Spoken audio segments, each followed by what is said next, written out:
I am Andrew Harper, 32 years old, a musician living in Seattle.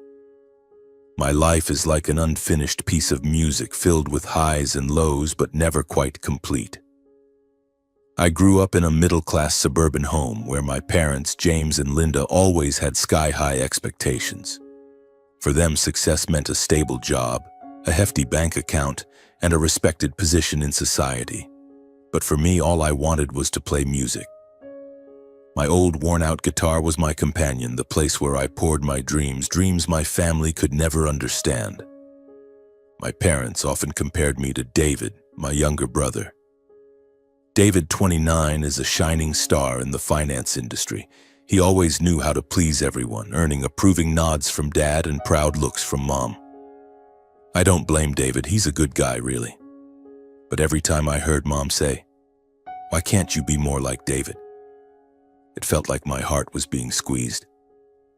I love music, love the melodies that tell my story, but to my family it's just a pointless hobby.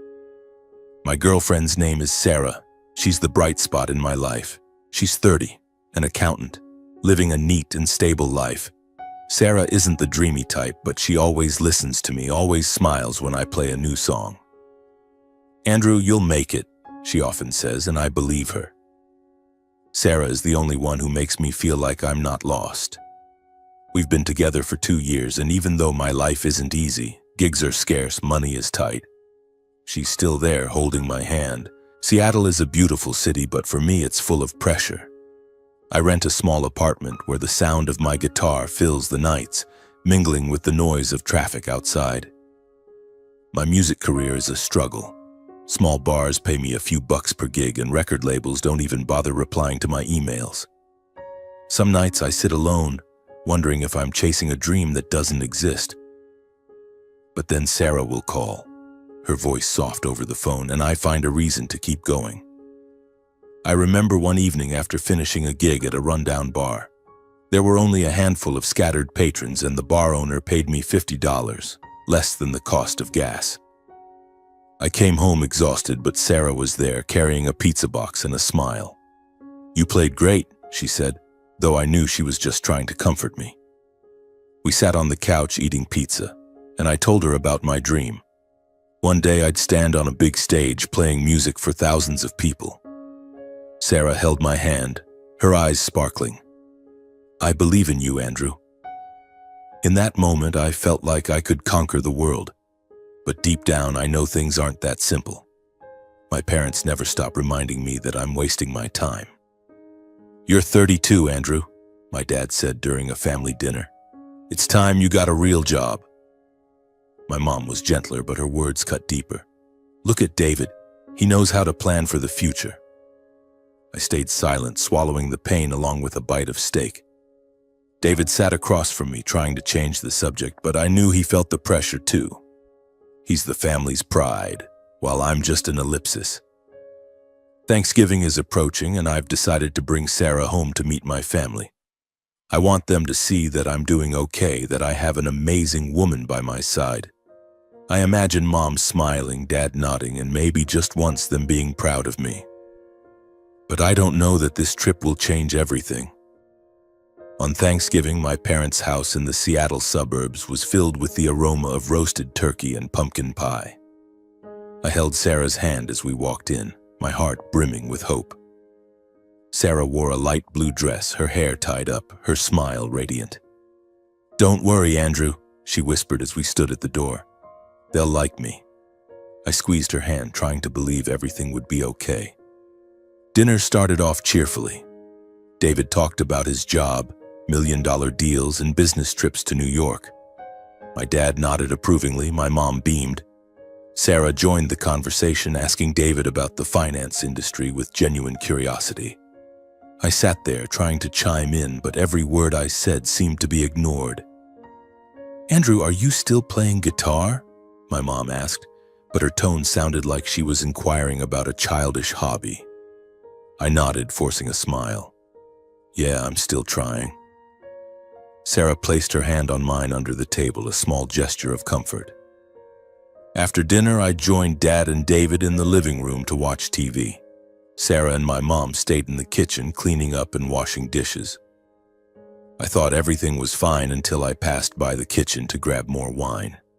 The door was slightly ajar, and I heard my mom's voice, low but clear. "Sarah, you're a sweet girl," she said. "But do you really think you're right for Andrew? I mean, Andrew's a good boy, but he doesn't have a clear future." My heart clenched. I stood frozen, barely breathing, listening to every word. Sarah was quiet for a moment, then she spoke, her voice hesitant. "I understand what you mean. Andrew's very passionate, but sometimes I worry." My mom cut in, her voice as sweet as honey. "David's different. He's smart, successful, and he knows how to take care of a woman. A girl like you deserves someone like David. He'd give you a better life. Don't worry about Andrew. He'll be fine." I felt the blood rush to my head. I wanted to barge in, to shout, but my feet were glued to the floor. Sarah didn't say anything else, just murmured vaguely. I turned away, my heart pounding, trying to stay calm. For the rest of the evening I laughed and talked as if nothing had happened. But a storm was raging in my mind. Sarah still held my hand, still smiled at me, but I couldn't shake the feeling that something was shifting.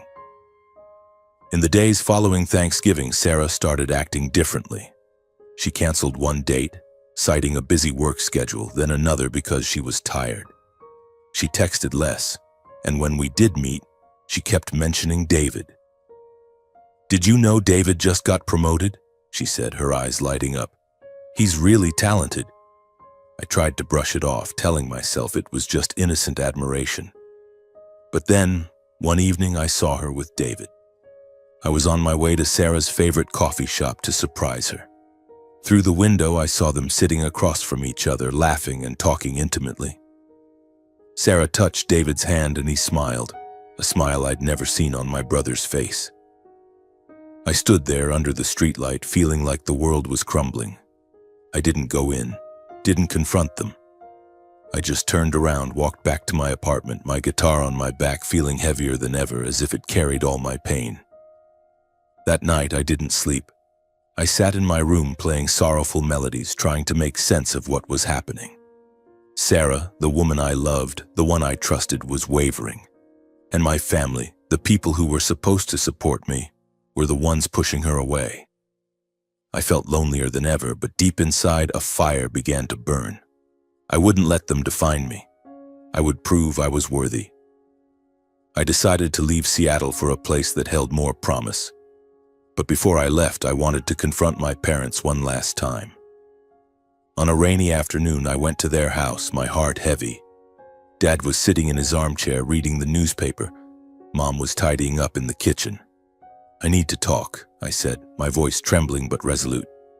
I told them what I'd overheard on Thanksgiving, how they'd pushed Sarah toward David. I waited for an apology, a hint of remorse, but my dad only frowned.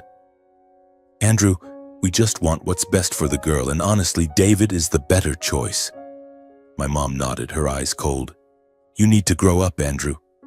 Music isn't a future." I felt my heart shatter, but I didn't cry. I just nodded, turned, and walked out of that house. The rain soaked my jacket, but I didn't care. My resolve to leave Seattle was stronger than ever. This place was full of painful memories I wanted to bury. I decided to move to Austin, Texas. I'd heard it was a music paradise, a place where artists like me could find opportunities. With my guitar, a suitcase of clothes, and $2,000 in savings, I boarded a bus, leaving Seattle behind.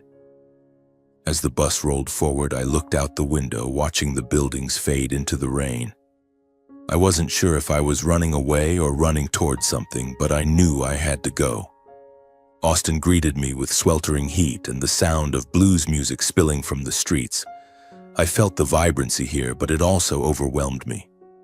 I didn't know anyone, had no connections, nothing but a vague determination. I told myself, I'll make it. I have to make it. I rented a small apartment. It was a musty room with stained walls and a bed that was just an old mattress. The sound of insects outside the window kept me company every night. I had no money to buy new things, no one to share the space with. But I didn't complain. This was my chance to start over. Finding work in Austin was harder than I expected. I went from one bar to another club carrying my demo and a sliver of hope. "We don't need new people," they'd say. Or worse, "What experience do you have?" I wanted to shout that I'd lived for music my whole life, but I just bowed my head, thanked them, and walked out. Each rejection made me feel smaller, but I didn't give up. My savings dwindled quickly. Some days I survived on dry bread and tap water. I checked my phone, hoping for a text from Sarah, a call from Mom. But there was nothing. A while later, I heard that Sarah and David had gotten married. My parents posted pictures of them online, beaming at the wedding. No one asked how I was doing in Texas. No one invited me to the wedding, not even my parents or my brother. It was as if the whole world had forgotten I existed, like I'd been invisible for all 32 years of my life. I sat in my room staring at my guitar, the loneliness pressing on my chest like a boulder. I used to think family was a place to return to, but now I had nothing. One day, when I was close to despair, I saw a job posting at a coffee shop. Soundwave Studio needed an assistant, no experience required. I went straight there, my heart pounding. The manager, Hank, an old man with silver hair, looked at me.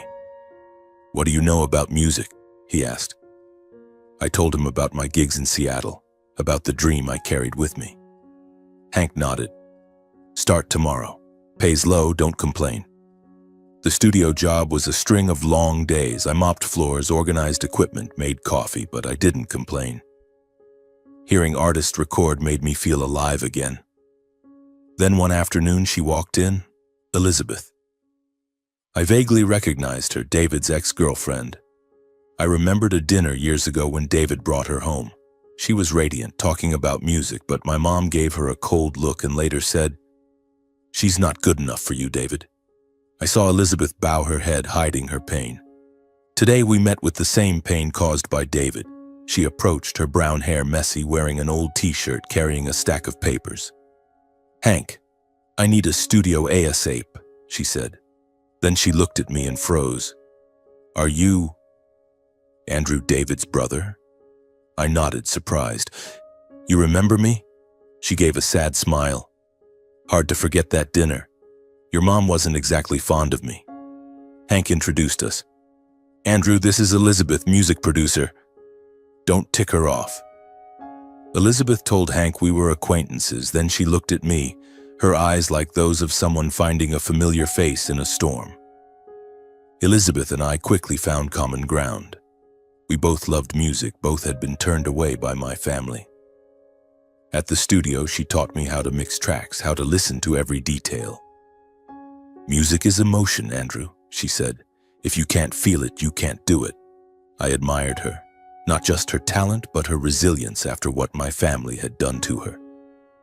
During long nights at the studio, we shared everything. I told her about Seattle, about Sarah, about how my parents only cared about David and his wedding.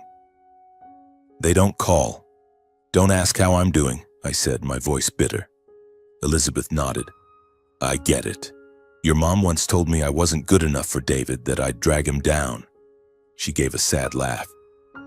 "But I'm still here doing what I love." I looked at her and saw myself, someone rejected but unwilling to give up. We found solace in music. Once, after a failed recording session, Elizabeth angrily threw papers on the table.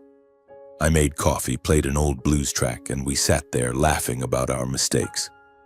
"You're not bad, Andrew," she said. "You just need to believe in yourself more." Her words were a ray of light in my darkness. We started dreaming big. Elizabeth wanted to produce an album for Mia, a young artist whose voice silenced the entire studio. But the project lacked funding, and investors weren't interested. We worked tirelessly from early morning to midnight, surviving on coffee and faith. I still checked my phone, hoping for a text from Mom, a word from Sarah. But there was nothing. My parents were busy boasting about David online, about his and Sarah's new house. I didn't exist in their world. One evening, when the studio was empty, Elizabeth sat next to me looking at a pile of recordings. "Do you ever want revenge?" she asked. I shook my head. "No, I just want to prove them wrong." She smiled, touching my shoulder. Me too. We'll make it, Andrew. In that moment, I knew she wasn't just a colleague. She was someone who understood me, someone who made me want to be the best version of myself. Our friendship deepened through the struggles. We faced financial pressures, failed recording sessions, and fierce competition together. Elizabeth told me about her dreams. One day, she wanted to build a place for abandoned artists like us. I shared my dream, standing on a big stage, playing music for thousands. We weren't just friends. We were two wounded souls who found each other in music. The bond between me and Elizabeth grew quietly, not with fanfare, but like a slow melody, each note sinking into our hearts. One night, after finishing a recording for Mia, we sat on the studio's rooftop, gazing at the stars. "Andrew," Elizabeth said softly, "you're the first person who's made me feel like I'm enough." I looked at her, my heart pounding. "You're the one who makes me want to keep living, Elizabeth." I kissed her. That kiss was real, as if it erased all our pain. We fell in love, but we didn't rush. We were still friends, colleagues, sharing dreams and pressures. Elizabeth proposed a bold idea, starting a music production company focused on independent artists overlooked by major labels. "We can change this industry," she said, her eyes blazing with passion. I agreed, even though I knew the road ahead would be fraught with challenges. We named the company Underdog Music. Our first office was just a tiny corner in Hank's studio, with 2 old desks and a rickety computer. We did everything, scouting artists, seeking funding, promoting. But money was a constant issue. Some months we couldn't cover rent. Elizabeth sold her old car. I took side gigs at bars. Failures came one after another. A major project fell through when an investor pulled out. An artist left us for a bigger label's promise. Some nights Elizabeth sat alone, her eyes red. "What if we're wrong?" she asked. I took her hand. "We're not wrong. We just need time." Our love was the fire that kept us going. Every morning Elizabeth made coffee, smiling at me. Every night we played music, tossing around crazy ideas. She was the reason I didn't give up, and I knew I was the reason she persevered. I still thought of Sarah, of my parents, but the pain had faded. They were no longer the center of my life. Now Elizabeth was my reason for living. Slowly, Underdog Music made progress. Mia's album caught the attention of a radio station. Another artist cracked the indie charts. We started gaining a small reputation. Elizabeth and I weren't just building a company, we were building a life where we belonged to each other. We knew that though the past had hurt us, it had also brought us together. Every morning I woke up next to Elizabeth, the smell of coffee wafting from our small Austin kitchen. She stood there, hair tied up, softly humming a blues tune. I smiled, feeling luckier than ever. Underdog Music, our dream, was growing day by day, but the path to success was far from easy. The first months with Underdog Music were a battle. We worked non-stop from dawn to midnight in the cramped office at Soundwave Studio. Mia's album, our labor of love, was finally complete, but getting it to the public was a challenge. We sent recordings to radio stations, music platforms, even knocked on doors of Austin bars. Most rejected us. "Too new," they said. "Not commercial enough." Some nights, Elizabeth and I sat across from each other, staring at a bank account nearing zero, wondering if we were chasing a pipe dream.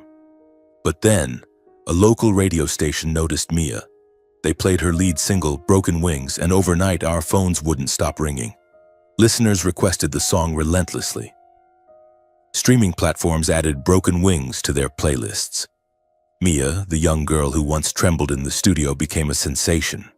A small article in the Austin Chronicle called her Indie's new gem, and Underdog Music was mentioned as quiet pioneers.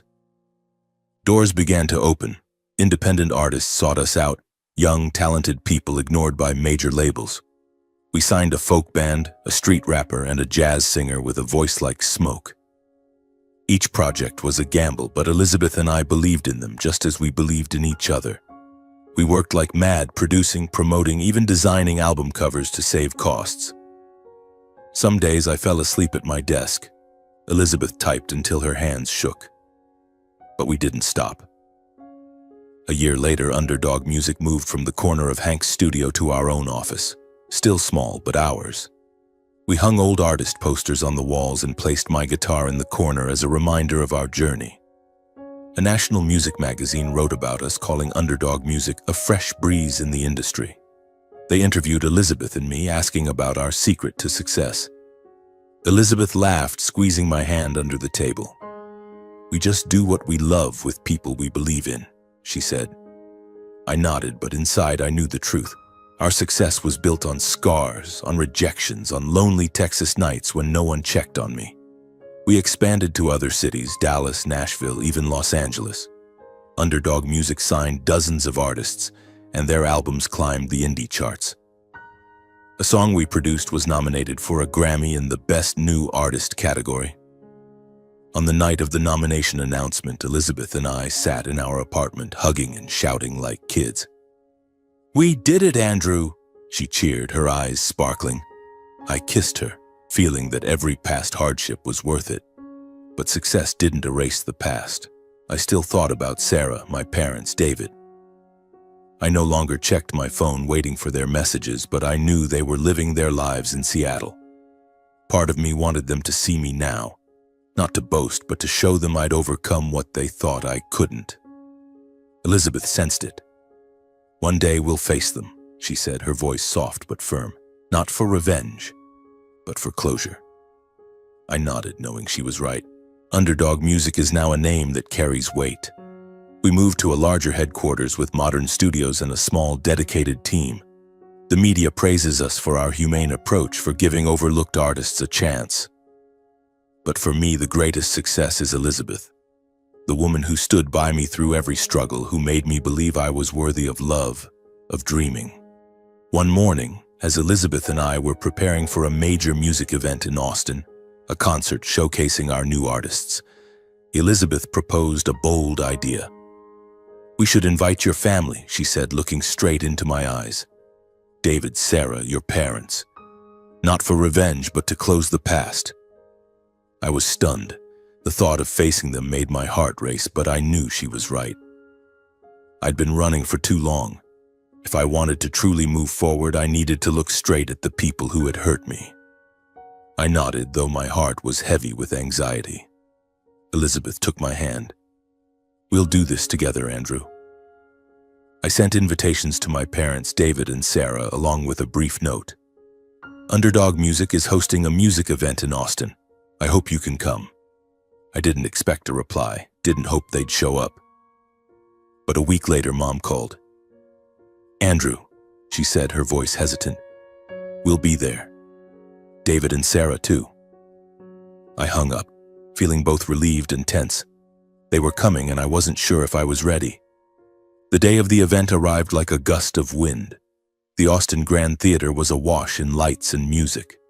Hundreds of audience members, journalists, and sponsors filled the venue. Elizabeth and I stood backstage, checking everything. She wore a simple black dress, her hair loose, beautiful like a melody. "You okay?" she asked, touching my arm. I nodded, though my heart was pounding. "As long as I have you, I'm okay." The concert began. Mia took the stage first, her voice ringing out, captivating the crowd. Other artists followed, each bringing a story, a dream that Underdog Music had helped make real. I stood in the wings, watching the audience applaud, and felt proud. This was my world, the world Elizabeth and I had built from broken pieces. Then I saw them. My parents, David and Sarah, seated in the guest section. Dad was in a suit. Mom wore pearl earrings, but their eyes couldn't hide their surprise. David, in business attire, looked more tired than I remembered. Sarah sat beside him, her red dress striking, but her smile was forced. I took a deep breath, trying to stay calm. Elizabeth squeezed my hand. "We've got this," she whispered. After the performances, Elizabeth and I stepped onto the stage to speak. The crowd cheered as we appeared. I looked down and saw my parents, David and Sarah. Their eyes met mine, and for a moment I felt like the 32-year-old boy they'd once rejected. But then I looked at Elizabeth, and I knew I wasn't that person anymore. Underdog Music isn't just a company, I said, my voice clear. It's a home for those who've been discarded, told they're not good enough. We're here to prove them wrong. Elizabeth continued, sharing our journey, how we turned dreams into reality. The crowd applauded, but I only looked at my family. Dad lowered his head. Mom pursed her lips. David and Sarah stayed silent. After the event, they approached us in the reception area. Mom spoke first, her voice trembling. Andrew, you did so well. Dad nodded, but his eyes avoided mine. David stepped forward, extending his hand. Congratulations, bro, he said, but his voice lacked energy. Sarah stood behind, silent, looking at me with eyes I couldn't read. Then Mom turned to Elizabeth, hesitating. You're a talented young woman. I may have been wrong about you. Elizabeth smiled but didn't respond. I knew she didn't need that apology. She'd moved past it, just as I had. David spoke to me quietly, his voice strained. My company's in trouble, Andrew. If you could help. I cut him off. David, I built everything from nothing. You can too. I wasn't angry, wasn't bitter. I just wanted closure.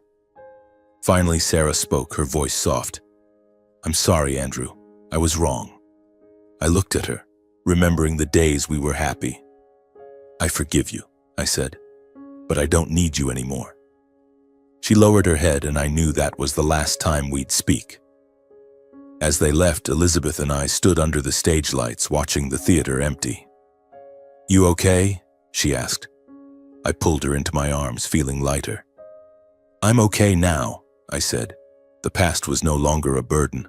I had faced it, and I had won. In the days following the event, Underdog Music continued to grow. But the past didn't let go easily. One morning, as Elizabeth and I were editing a track in the studio, my phone buzzed. It was Mom. I hesitated but answered. Andrew? Her voice trembled, lacking its usual confidence. David, he's in big trouble. His company is on the verge of bankruptcy. He and Sarah are fighting constantly. Can you help your brother? I fell silent, feeling as if I were being pulled back to those days in Seattle when Mom only talked about David, when she told me to be realistic. I thought of David at the concert, his tired eyes, and Sarah with her forced smile. I'd heard from an old friend that their marriage was fracturing. Sarah was no longer the cheerful girl I once loved. She complained about financial pressures, about David's unfulfilled expectations, and David, once a finance star, was now struggling to keep his company afloat after a failed deal. Part of me felt sorry for them, but a larger part was just exhausted. Mom, I said, my voice calm but firm, I can't help. David has to figure it out himself. After everything this family has done, I just want to live for me. Mom hesitated, then said softly, You've changed, Andrew. I gave a sad smile. No, Mom. I've just learned to love myself. I hung up, feeling a pang of heartache but also relief. I didn't want to be entangled with them anymore. They'd chosen their path, and so had I. Elizabeth looked at me with concern. Everything okay? I told her about the call. She took my hand, non-judgmental. You did the right thing, she said. We don't owe them anything. I kissed her forehead, knowing she was all I needed. Our life, mine and Elizabeth's, was now a new song full of bright notes. We moved into a larger apartment in Austin with a balcony overlooking the city. Every evening we sat there playing guitar, singing unfinished songs, and laughing about wild ideas for Underdog Music. I no longer thought much about Sarah, David, or my parents. I knew they were living their lives with their own struggles and fractures. Once I stumbled across a post from Mom online boasting about a family vacation, but her smile looked forced. David and Sarah weren't in the photos. I didn't feel joy at that, but I didn't feel sadness either. They were no longer part of my story. Sometimes I thought of Seattle, of the nights playing music in my small apartment, of the times Sarah believed in me. But those memories no longer hurt. They were part of me, but they didn't define me. I'd grown not through my family's validation, but through failures, lonely nights in Texas, and Elizabeth's love. She was the one who taught me that happiness isn't about others' acceptance, but about accepting yourself. One evening, Elizabeth and I sat on the balcony, the moonlight illuminating the city. She rested her head on my shoulder, softly singing a song we'd written together. "Did you ever think we'd make it this far?" she asked. I shook my head, smiling. "No, but I know every hurt was worth it because it led me to you." She kissed me and I felt my heart overflow. I no longer needed my family's approval. I didn't need Sarah or David to see me differently.